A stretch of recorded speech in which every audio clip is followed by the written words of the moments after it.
Hello everybody, this is AK. I'm back. So Bitcoin almost broke 72,000 US dollars this week per coin, of course. Wow, that got some people giddy, right? And it also got some people wondering if they should be buying Bitcoin now so as not to miss a rally. Well, to be sure, a rally is already happening, but price could go higher, right? If we believe what some gurus say, that Bitcoin should be worth much more. Some say $500,000, some say $1 million within the next 5 to 10 years. That makes what analysts say about some stocks going up 40 to 60% in the next 1 year chicken feed. Right. So is Bitcoin's price going higher? I don't know. Your guess is as good as mine. But someone did ask me, if he should buy some Bitcoin now if he has zero exposure to the digital currency. And that is what Bitcoin is digital gold, is digital currency, right? And well, I would say that it's all very speculative. We don't know where prices are going. It's not just for Bitcoin, it's for anything in general. We don't know where prices are going. And if we are thinking of buying Bitcoin to make ourselves very rich, I think that is probably the wrong mindset, because we see a lot of advertisements out there saying that you can get very rich by putting all your money in Bitcoin, or a big chunk of your money in Bitcoin.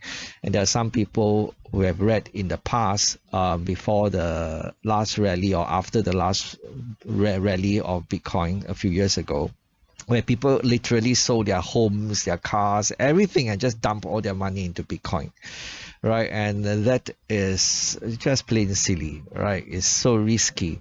And of course, we have read stories of people who made a lot of money because they cash out, and there are people who were holding on and then they lost a lot of money, right? So this reminds me of the black tulip story from so many years ago.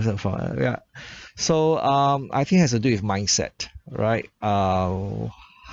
Our mentality, right? I remember when cryptocurrencies crashed not so many years ago, right? Not too many years ago, a blogger said he lost $2 million in cryptos. I mean, he didn't actually lose a principal sum of $2 million, but $2 million was at the peak where he could have sold. He lost that $2 million. I think his capital was like $600,000 or something, but he lost that, right? So he and his wife were so devastated that they quit blogging altogether. And in an interview he gave to the media, he said that he did the things that he did because AK said he should take risk. Oh my God. OMG.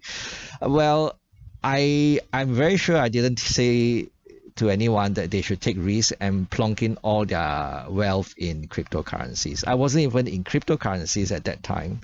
In fact, I was telling people at the time to avoid Bitcoin and its friends, right? And that is all a lot of fluff.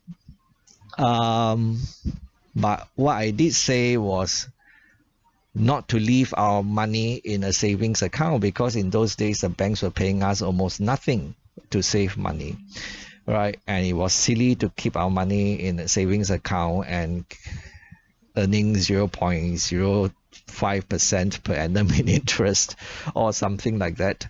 And I said that we should learn to invest in some risk assets like REITs, which was what I was doing back then in a big way, right? We should invest in REITs, and we were being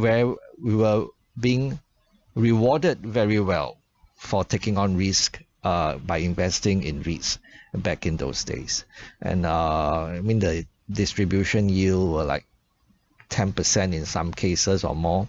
So that was what I said. I didn't say to take risk and buy cryptos, right? So anyway, if we want to buy Bitcoin today, just remember position sizing. I would size the position exposure to Bitcoin like an exposure to any precious metal, right?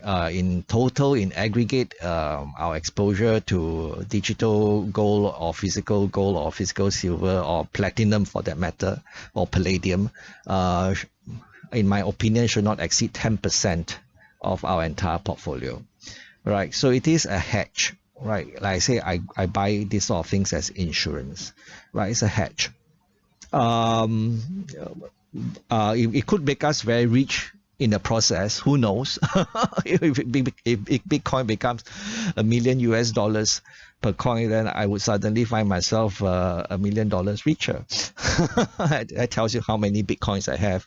It's not Bitcoins with an S, it's actually Bitcoin, it's singular, not plural, right? So in the meantime, I'm not buying more Bitcoin, but I'm quite happy buying more T-bills and Singapore savings bonds. The last T-bill had a cutoff yield of 3.76%, higher than the one before it. And there was a pleasant surprise. I was actually bracing myself for possibly lower cutoff yield. I'm not complaining if the cutoff yield comes in higher for sure. And continue to strengthen my T-bill ladder, get more passive income, risk-free, why not? So when we want to invest in any risk assets now, we must take into consideration the kind of returns we can get from risk-free investments like T-bills, right? And of course, there's Singapore savings bonds, which this month we see an offer of 3.3% per annum in 10-year average yield, which is only slightly lower than the one before, 3.33% per annum in 10 years average yield. And if I can find some extra money lying around, I'll probably be buying this T-bill as well, right? And hopefully I'll get everything that I apply for again. So have a good weekend. If AK can talk to himself, so can you. Bye-bye.